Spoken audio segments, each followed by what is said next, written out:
Welcome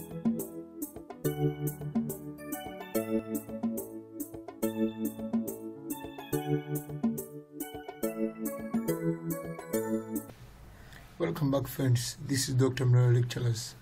Don't forget to click the subscribe button and to click the bell.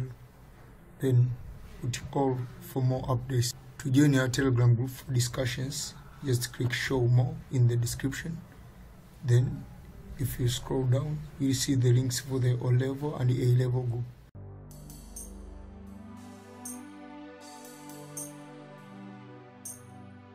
Welcome back, friends. Tunaendelea na vipindi vya Advanced Biology Coordination. Na hichi ni kipindi cha 20 katika mfululizo wa vipindi vyetu. In the previous session, tulikuwa na discuss kuhusu factors affecting the speed of conduction of nerve impulse as one among the features, speed of conduction as one among the features of action potential.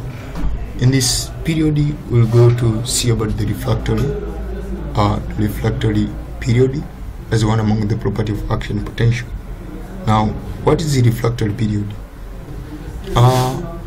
Tukitengeneza action potential moja na action potential nyingine, they do not overlap. Yani kwa mfano kwenye nerve cell, let's say kama tuna draw up, if this is our first action potential, haiwezekani ika overlap nyingine ikaanzia hapa ikatengeneza action potential ya pili.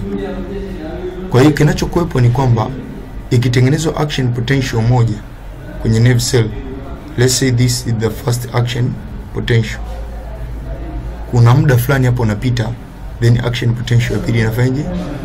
Inatengenezwa. Huu muda unaopita hapa katikati, huu ni unakuwa muda ambao cell inakuwa inajiandaa, yani axon membrane inakuwa inajiandaa, inarudi hali yake ya kawaida ili iweze kutengeneza tena nerve cell, nerve impulse nyingine. So hii hapa inaweza ikawa ni impulse ya kwanza, inaenda, na hapa ni impulse ya pili. Inawezekana hizi impulse mbili zikawa tofauti kabisa. Let's say hii impulse inapeleka labda sauti fulani, umesikia mlio, lakini impulse inaweza kawa inapeleka harufu ya chakula, lakini impulse hizi mbili haziwezi ka overlap. Kwa ile nerve cell lazima ipitishe impulse moja, afu kuna kipindi kama inakuwa ina rest hivi, inakuwa kama resting phase, kama inapumzika hivi for very few milliseconds. Ni millisecond chache sana, usiko fikiri labda inachukua labda sekunde nzima. No, naweza kusema bora nikigusa hapa kitu cha moto, labda nimeungua na chai, nikija kugusa tena kitu cha moto hapo na sense tena, una sense tena, kwa sababu hiyo process ya refractory period, hiyo period ni very short time. Kwa refractory ni kama vile resting period of the neuron membrane. Resting period is very short, it takes about 1 millisecond. Sekunde moja ina millisecond 100. Kwa 1 millisecond unaweza kuona hapo, yani hauwezi hata kujua jinsi gani inatokea. So tunachoweza kusema ni kwamba following an action potential, the outward movement of potassium ions quickly restores the resting potential.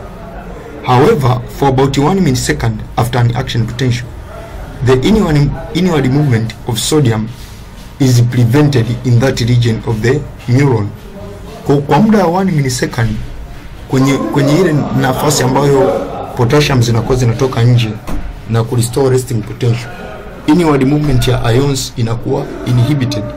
So this means that a further action potential cannot be generated for at least angalau kwa 1 millisecond. This is called refractory period. Hiyo 1 millisecond inaitwa refractory period. Kwa refractory period, by definition, is the period during which a nerve fiber cannot transmit a nerve impulse. A nerve fiber cannot transmit a nerve impulse is what we call as the refractory period.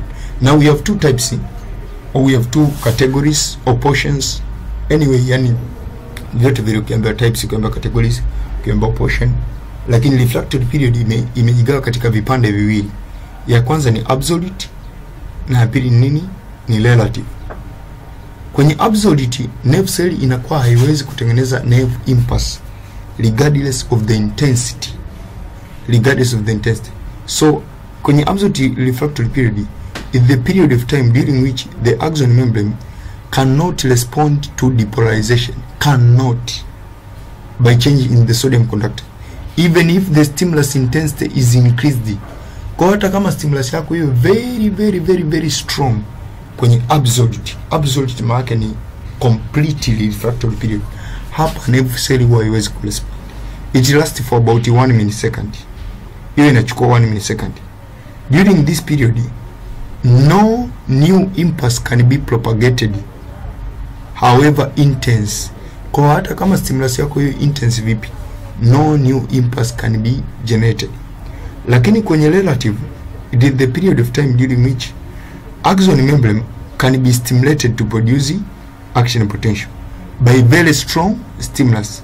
Kwenye relative refractory period, tukiwa tuna stimulus ambayo ni very strong, yani ni very intense stimulus, tunaweza kutengeneza nerve impulse, na hii ina last for about 5 millisecond. Kwa 1 millisecond hii ni absolute, tunaweza kutengeneza stimulus yote. 5 millisecond ni relative. Kwa 1 plus 5 millisecond manake total refractory period inakuwa ni 6. Lakini 6 ni hii moja ndio haiwezi kutransfer kabisa nerve impulse. Kwenye 5 nerve impulse inaweza kupita kama kawaida. Na kutoka hapo tuna significance the refractory period. Significance the refractory period, kama nilivyokuambia mwanzoni, refractory period kwanza inazuia zile action potential ku overlap. Kwenye significance kwanza inazuia action potential to overlap. Wanasema kwamba it means that action potential can only be propagated in the region which is not refractory, such that in forward direction. Hiyo ni ya kwanza, in forward direction. The action potential is thus prevented from spreading out in both direction until it occupies the whole neuron.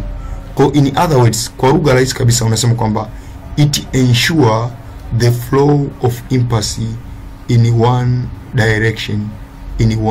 direction, sababu impulse manake itatoka, kwa mfano 1 point impulse itatengeneza action potential pale, itaenda pale action potential.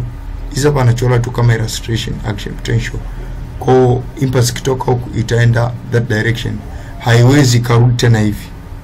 Lakini kama isingekuwepo, manake isingekuwepo refractory period, manake impulse ngozi inaweza spread kurudi nyuma. Lakini ya pili, by the end of refractory period, action potential has been passed from down the nerve. Kwa manake tunachokisema ni kwamba kama nerve impulse inapita, let's say toka huku inaenda hivi, at the end of one action potential tayari, maana kama nerve impulse ilikuwa hapa, at the end of one action potential nerve impulse itakuwa hapa, at the end of another action. Kwa huyu wa kwanza, let's say wa pili, wa tatu hawajakutana hapa, na wote wanakuwa naendelea. Nikwambia mwanzoni kwamba hizi stimulus tatu zinaweza kuwa ni za vitu tofauti. Kwa in other words, kwa lugha rahisi, in other words, it prevent overlapping of the impulse, au it separate one action potential from the other. It separate one action potential from the other, so it prevent overlapping of the impulses. Kwa maana hiyo inasaidia central nervous system iweze kuinterpret vitu vizuri, kwamba kimekuja hiki sasa hivi, kimekuja hiki. Again, you have the diagram here which explains the refractory period. You have the diagram here which explains the refractory period. And in this diagram, let me just minimize it for the better understanding. Let me minimize it for the better understanding.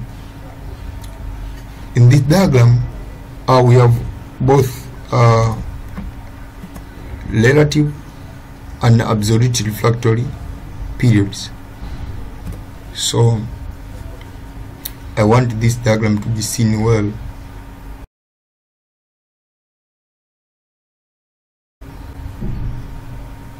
I want this diagram to be seen well.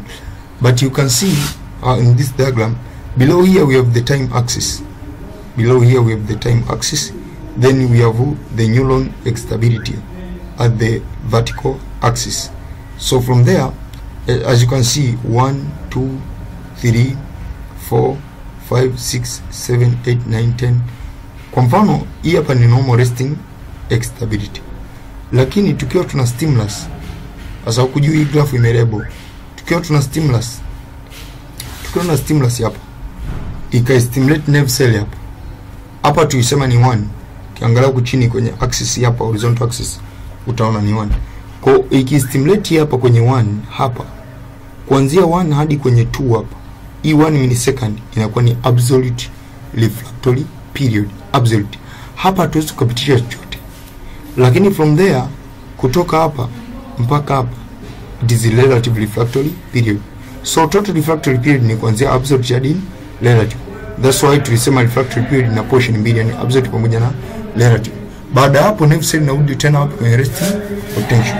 Kwa unaweza kuona tu huku chini kwamba tunakuwa tuna resting tunakuwa na resting potential pale, then kuanzia hapo kwenye 2 mpaka pale kwenye 7, maana yake hii hapa imechukua 1 millisecond, hii hapa inachukua about 5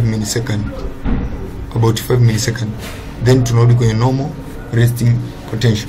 Kwa hiyo graph inaonyesha neuron excitability, and this marks the end of the features of action potential. Below here we have some of the study questions for those who will be able to access these notes hard copy. They can be able to access these questions and they have answers. So I will not pass through these questions. However, I will discuss some of the difficult aspects in solving these questions. But later we shall see about the conduction of the nerve impulse and its mechanism in the next sessions. So just stay tuned, subscribe the channel and share the video to your fellow students. Thank you. Later I wish you nice studies.